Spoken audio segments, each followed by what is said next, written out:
I got the music in me, knew it simply had to be my destiny. I'm blessed to be the best within my CNHEND. Please believe not Ninja Gaiden. I'm not the guy to fight with them lightning. They come in dumb and I leave them enlightened. What's up, my wizards? It's Dev from SBMTG down there on the YouTube.com. Down there, we like magic. And today, I'm going to give you another double deck tech. How about that? You know what's getting expensive to play right now? Aggro, of all things. It's kind of crazy. Haven't been able to say that in a while. Like, even when Mono Red Aggro was winning Pro Tours, it wasn't super expensive to play.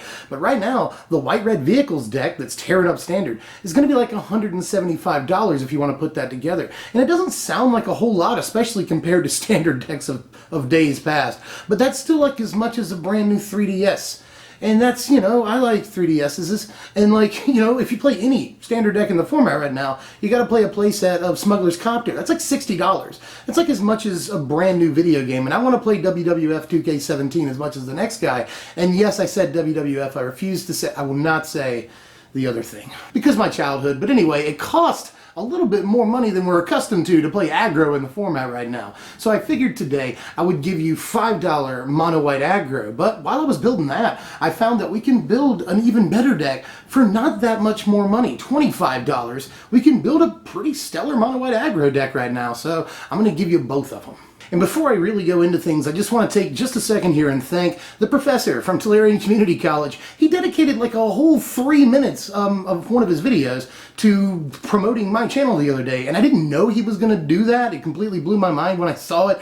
You know, he didn't have to do that. He just did it. And so super, just stand-up guy. Class act. And Brian, I know you like budget decks, so this one's for you, buddy. Thank you so much. Let's start with the $5 deck first, and I'm going to kick it off with the creatures in this aggro deck. That seems like the right thing to do. And you know, the cool thing about mono white right now is that we get some of the best one-drops in any color in the format. So let me go ahead and show you those. We're going to play full play sets of Thraben Inspector, Expedition Envoy, and Town Gossipmonger. Town Gossipmonger can actually get pretty big on like turn 2 at 2-3 for just 1 mana invested. Not bad at all, obviously. And Expedition Envoy also, just 1 mana for 2 power. That's where you want to be. And Thraben Inspector, I think we can all agree, is one of the better value creatures in the format for just 1 mana. You get a 2 toughness thing that does have a point of power and can ultimately draw you a card. So I like all of these 1-drops, and since we're, you know, very low to the ground aggro, I do want to play 12 1-drops and possibly even more. You know, I considered Kitesail Scout in this deck. I think that would be at least a decent play because we want a lot of 1-drops. You want to get on the board as early as possible. But as far as these go, these are just the best 1-drops available pretty much in the format. There's a few better 1-drops than this in like red, but for the most part, White's 1-drops are very good and very cheap. The problem is White's 2-drops aren't as stellar as its 1-drops right now, at least if we're only going to spend $5 on this deck. We'll get into some much better 2-drops when I do the $25 deck. But if we're going to only spend $5 or $10 on the deck, then we got to go searching high and low for the best 2-drops we can play for cheap in white. And I think a good place to start is Kor Bladewhirl. Just a play set of this because it's a solid guy. It's a bear, 2 mana, 2 power, 2 toughness, good stats right there. Plus, you know, it works with Expedition Envoy. We got 8 allies in the deck, you know, itself included. So not a bad call, you know, drop this or an Envoy when this is in play. And all you guys get first strike when you swing in. Not bad, you know, a little bit of extra advantage is good on top of a creature that is basically on curve to begin with. So I think Kor Bladewhirl is good enough, at least if we're only going to spend $5. Another decent card for like 10 cents right now is Servo Exhibition. This thing is just 2 mana to put 2 guys onto the battlefield, and that's not bad, you know. I know it's only 2 power and 2 toughness for 2 mana. That's on curve. But getting to split it amongst 2 creatures is pretty good considering we've got at least 1 or 2 ways to pump our creatures in this deck, and a wide board is pretty beneficial too. So I think Servo Exhibition does get a playset spot. Onto the 3-drop creatures, and considering we're playing Servo Exhibition, we can, I think, afford to play a light servo theme in this deck. So at 3-drop, I'm going to play 3 copies of Glint-Sleeve Warden and 3 copies of Master Trinketeer. Master Trinketeer is actually a pretty good deal, man. This card could cost 4 mana. It's 3 mana, though, for a 3-power thing that, if you do have 4 mana, can then just put tokens on the battlefield for you for the rest of the game. And those tokens are automatically 2/2s. That's cool. Works with Servo Exhibition, and obviously works with the Fabricate on Glint-Sleeve Warden. But Warden's fine by himself. He'll either put 2 creatures on the battlefield, or he'll put 1 big guy on the battlefield for you. But either way, 3 mana for 3 power and 3 toughness is not a terrible deal, and the synergy with Trinketeer is nice. Before I move on, I just want to point out that Trinketeer is really good in longer games. If we think the game's going to grind on for a little bit, then Trinketeer can be the thing that wins us the game, because we're basically putting out one, if not two creatures every turn later on in the game. So the Trinketeer is actually pretty nice. I'm going to finish the 3-drops though with 4 copies of Aerial Responder, or Dwarven Dayhawk, I think people are calling it. It's basically like a reverse Vampire Nighthawk. I would really like this thing to have Death Touch, but it just doesn't. Instead, Vigilance is not a bad ability, obviously, but 3 abilities on a 2/3 for just 3 mana is obviously great. Flying is fantastic. Lifelink is also very good. So 3 relevant abilities. I just want to play Responder because I think there's so much value on the card. And yeah, there's Smuggler's Copter. That costs 2 mana for a 3/3 flyer. This is 3 mana for a flyer that it will die to in combat. I don't necessarily like that either, but again, we've got ways of pumping our guys in this deck, so Responder gets a little bit better against Copter. I just think that Responder is so much value, it's such a good-looking creature, that I don't want the presence of one creature in the format to completely spoil my appetite to play Responder. He's just that good. On to the spells in the budget deck here. We're going to play 2 copies of Gryff's Boon, 3 copies of Lithomancer's Focus, and 3 copies of Make a Stand. Now, Gryff's Boon has been in a lot of these white-based aggro decks over the last 6 months or so. Just a solid card. We can bring it back. It provides a buff and flying for just 1 mana.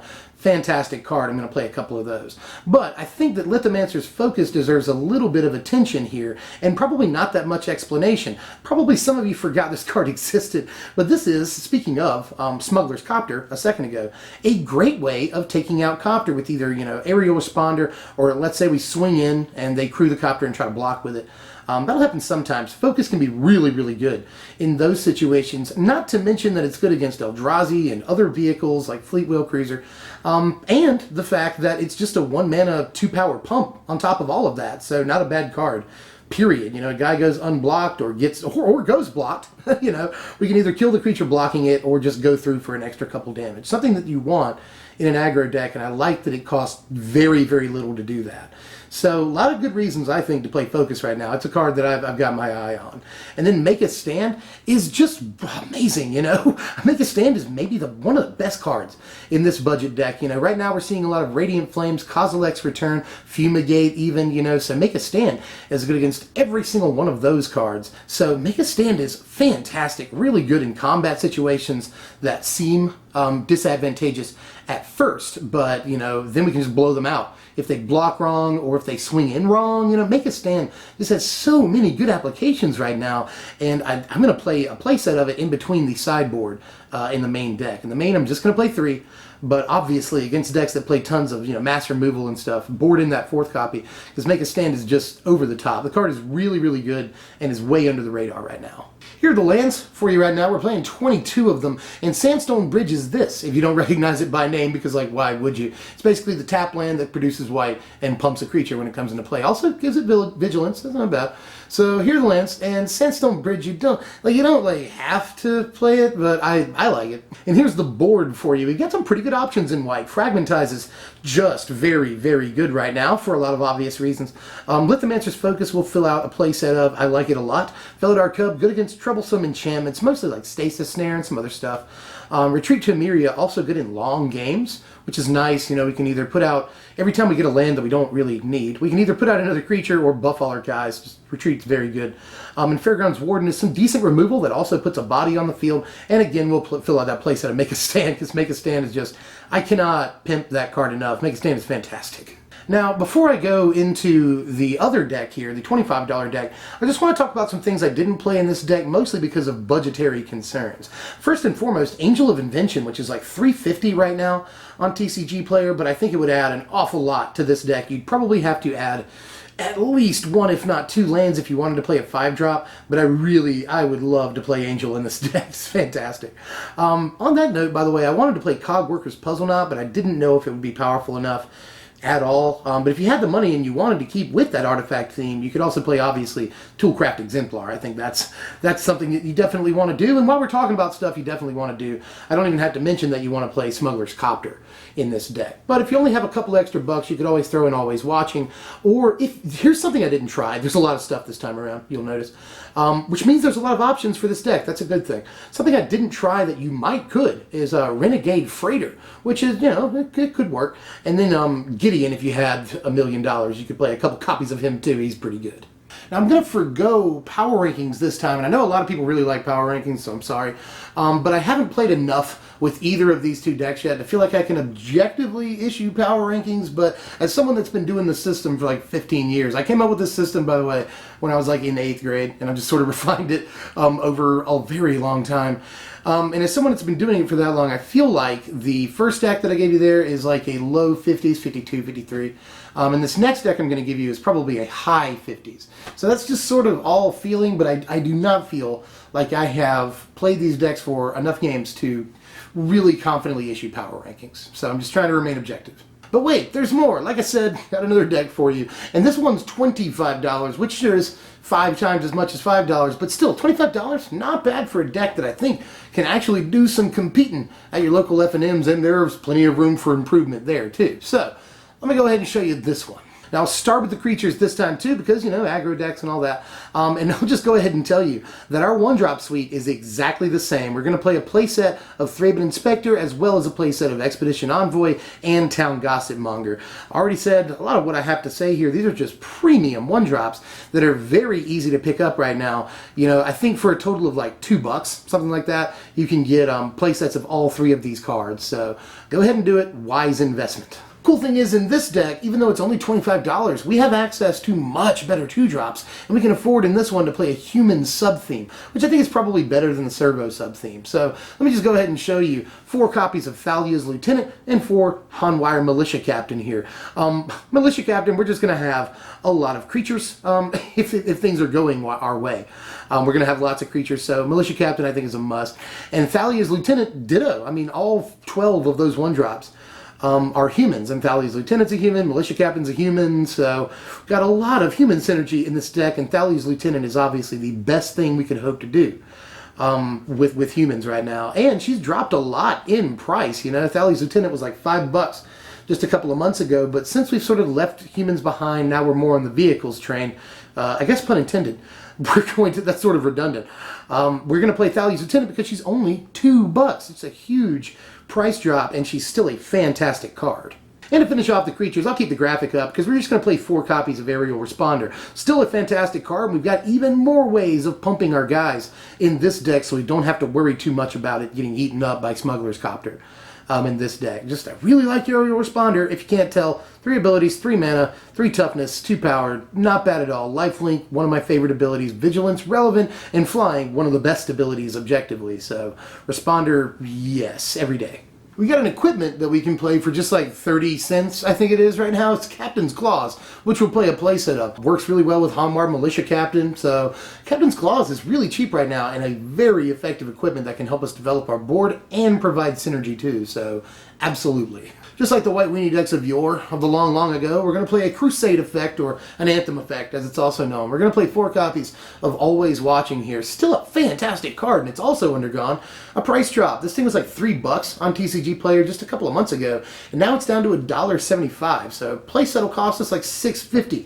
Great price. I love all the price drops that have happened because they put this deck into like purely budget territory, and we still get to play a bunch of awesome cards that are sort of forgotten about in a lot of ways. Thalia's Lieutenant was a hot card just a couple of months ago. Now it's down to $2. Like, it's still fantastic. Same thing with Always Watching. Provides not only the buff but vigilance, which is often overlooked but really good in a heavy aggro deck. So only $6.50 to play a playset. Definitely do that. Now I want to finish off with the rest of the spells in the deck, and this is a lot like the first deck here. We're going to play 2 copies of Gryff's Boon, 2 Lithomancer's Focus, and 2 Make a Stand. We're cutting a copy of Focus and Make a Stand here, but they will show up in the board. They will, definitely. They're still fantastic cards. But, you know, I think that we've just got better cards here that I want to take over like 4 of slots. so we just don't have as much room in the deck for cards like this. But Make a Stand is still one of my favorite cards. Absolutely, the card is still a lifesaver a lot of the time. And between this and the board, we're still playing a playset because I like Make a Stand that much. Same thing with Lithomancer's Focus. We're playing a playset in between the main deck and the board, so that when you do encounter Smuggler's Copter and Eldrazi, you'll be ready. And then Gryff's Boon, again, just freaking really, really good. Not much to say about it other than, hey, check out how good this card is. We all know by now. Here are the lands for this deck right here, and it's pretty much exactly the same. Look at that, you know, and again, you don't have to play the bridge. You don't have to if you're really, really adverse to lands coming into play tapped, but I like the bridge because late game, you know, after we're already set up, we've got the 3 or 4 mana we need to run off of, then bridge can be really good. It's like drawing a land, but not really drawing a land, because drawing a land kind of sucks on turn 6 in aggro sometimes. And here's the sideboard right here. Very similar, right? You know, Fragmentize, Focus, Make a Stand. We get to play Lantern Scout in this one, though, which is a little bit different, and we're cutting it down to 1 Felidar Cub because enchantments aren't that much of a problem, but I do still want to have the option to play Cub. Now, there are a few things, if you wanted to make this a purely non-budget deck under any circumstances, that you could do if you wanted to build this deck. But I think that if you wanted to build a non-budget, you know, competitive deck out of this, then you might just want to add a color and go with red-white vehicles, honestly. But if you wanted to keep it mono-white, there's still Archangel Avacyn, obviously a good pick. Same thing with Selfless Spirit, especially in conjunction with Avacyn. And obviously Smuggler's Copter, Toolcraft Exemplar, if you wanted to go that route with it. Gideon's still hanging around. But if you wanted to add green, you could probably keep it relatively budget and add Heron's Grace Champion. I think that'd be fine. You know, this card is a cheap pickup right now. In the deck, you know, the mana base could just be just, you know, forests and plains, and, you know, evolving wilds, maybe, you know, if you have a couple of bucks, you can get green-white dual lands. But Heron's Grace Champion might be a good pickup here, and it probably wouldn't increase the budget that much. That's all I've got for these 2 decks right now. Hope you enjoyed this. I really think that for just $5 or $25, we can build a workable mono-white aggro deck right now. The $5 deck is obviously not insanely powerful, but that $25 deck can actually pick up some wins for you pretty easily. And don't get me wrong, the $5 deck can pick up a win or two, especially game 1.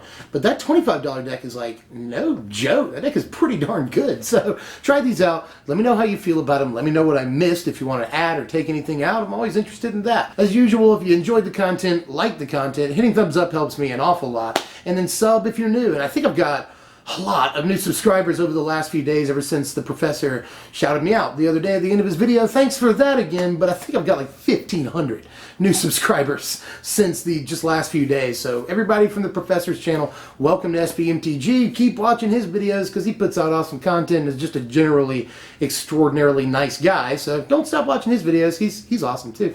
But welcome to SBMTG. We'll keep putting out awesome deck techs and stuff like that, and we won't let you guys down. Thanks for coming on board, and also thanks to all my older subscribers and the people that have been here forever. You guys are awesome too. Just everybody should hug all the time. Have we hugged it out? Good. I'm Deb from SBMTG. Thanks for watching, my wizards.